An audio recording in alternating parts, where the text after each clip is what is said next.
Sir విచ్చలవిడిగా భూపందేరం రాష్ట్రానికి సంబంధించి అతిపెద్ద సమస్య. దీన్నేమో మన వాళ్ళు చాలామంది ఏమీ పట్టించుకోరు. నిన్న మంత్రివర్గం నిర్ణయాల్లో నాలా చట్టం రద్దు చేయాలని కూడా ఒక ముఖ్యమైన తీర్మానం చేశారు. Non agricultural land assignment act, వ్యవసాయేతర భూములను ఎవరికి కేటాయించాలి అని అసలు ఆ చట్టమే ఎత్తిపడేసి ఇప్పటికే రాష్ట్రంలో దాదాపు 2 లక్షల ఎకరాలు రకరకాల కార్పొరేట్ల చేతుల్లో ఉన్నాయి. ఇప్పుడు ఈ చట్టం కూడా ఎత్తేసిన తర్వాత ఈ మధ్య ఆయన మంత్రి కూడా పాతసారి ఈ విషయాలు వివరిస్తూ ఈజ్ ఆఫ్ డూయింగ్ బిజినెస్, సులభ వాణిజ్య సరళ కోసం మేము ఇవన్నీ ఈ చట్టం ఎత్తేయాలని నిర్ణయించామని చెప్పారు. దీంతోపాటు ఇంకోటి కూడా ఉంది, అగ్రికల్చరల్ ల్యాండ్ కన్వర్షన్ యాక్ట్, వ్యవసాయ భూమి మార్పిడి, దాన్ని కూడా ఇదివరకే చేసి ఉన్నారు. సో ఈ రెండింటి యొక్క ఉద్దేశం ఏంటి? భూమిని భారీగా విశృంఖలంగా కార్పొరేట్లకు వీళ్ళకు కట్టబెట్టడమే కదా.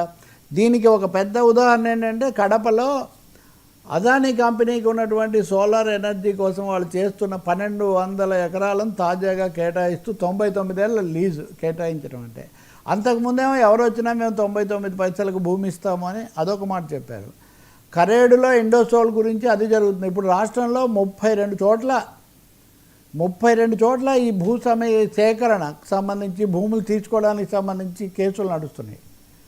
లూలు మాల్కు వద్దంటే కూడా అక్కడ భూమి కేటాయించారు. అంటే ఎక్కడ ప్రజల నుంచి వచ్చిన లేకపోతే ప్రతిపక్షాల నుంచి వచ్చిన నిరసనను విమర్శను పరిగణనలోకి తీసుకొని వెనక్కు రాకపోగా ఇంకా పెంచుతూ పోతున్నారు.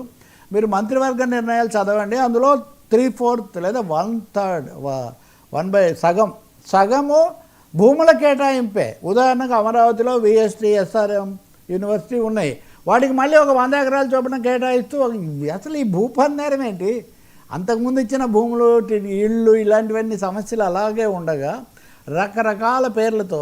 వర్మ ఆసక్తికరమైంది ఏంటంటే వైసీపీ వాళ్ళు ఏదో మాట్లాడారు, లేదా కమ్యూనిస్టులు భూ పోరాటాలు చేస్తున్నారంటే వేరే విషయం. నిమ్మగడ్డ రమేష్ కుమార్ బహుశా గత ప్రభుత్వంలో ఆయన ఎన్నికల కమిషనర్గా నిమ్మగడ్డ రమేష్ కుమార్ ఒక పర్యాయ పదంలాగా ఇప్పుడు దాదాపు వీళ్ళు వెలుగొందారు కదా. అంతకుముందు JB వెంకటేశ్వరరావు, నిమ్మగడ్డ రమేష్ కుమార్తో సహా నిన్న ఒక సభ జరిగితే ఆ సభలో అమరావతిలో 2వ విడత భూసేకరణ ఆపండి, ముందు మొదటి విడత దానికి మీరు న్యాయం చేసి ఇవన్నీ అయిన తర్వాతే అడుగులు వేయండి, ఈ భూసేకరణ ఇలా విచ్చలవిడిగా జరిగిపోకూడదని మొన్న విజయవాడలో జరిగిన సమావేశంలో భేదాలు లేదా పౌర విషయాలు ఉన్నవాళ్ళు చెప్తున్నారు. ఈ పందేరం ఏంటి? ఎక్కడ చూసినా కానీ నక్కబల్లి సజ్జుతో అదక్కడ జరుగుతుంది. కాకినాడలో అది వరకే ఉండగా మళ్ళీ మొదలు పెడుతున్నారు. ప్రతి చోట ఇది ఒక పెద్ద వ్యవహారంగా తయారైంది, గిరిజన ప్రాంతాల్లో కూడా. సో ఖచ్చితంగా ఈ అంశాలను ఒకసారి పరిశీలించాల్సిన అవసరం ఉంది. ఒకవైపున వికలాంగులు వాళ్ళకు సంబంధించిన పెన్షన్ల మీద ఇంత ఫిల్టర్ చేసేవాళ్ళు కార్పొరేట్లకు ఇచ్చే భూముల మీద కనీసమైన ఫిల్టర్ చేయరా? ఉపాధితో ముడిపెట్టండి అని అడుగుతున్నారు. కనీసం ఒక కంపెనీకి ఇచ్చామంటే ఎన్ని ఉద్యోగాలు వచ్చాయి, లేదా ఎన్ని పెట్టుబడులు, అది కూడా ఏం జరగదు. ఇవి రాజకేశిరెడ్డితో సహా అందరూ ఇవన్నీ రకరకాలు చేసిన వాడు, రకరకాల పేర్లతో మళ్ళీ వాళ్ళ మీదే తర్వాత మళ్ళీ కేసులు. సో ఇది తప్పకుండా బాబు ప్రభుత్వం, కూటమి ప్రభుత్వం ఈ భూపందేరం అన్న దాని గురించి దీన్ని చేయాల్సిన అవసరం చాలా ఉంది.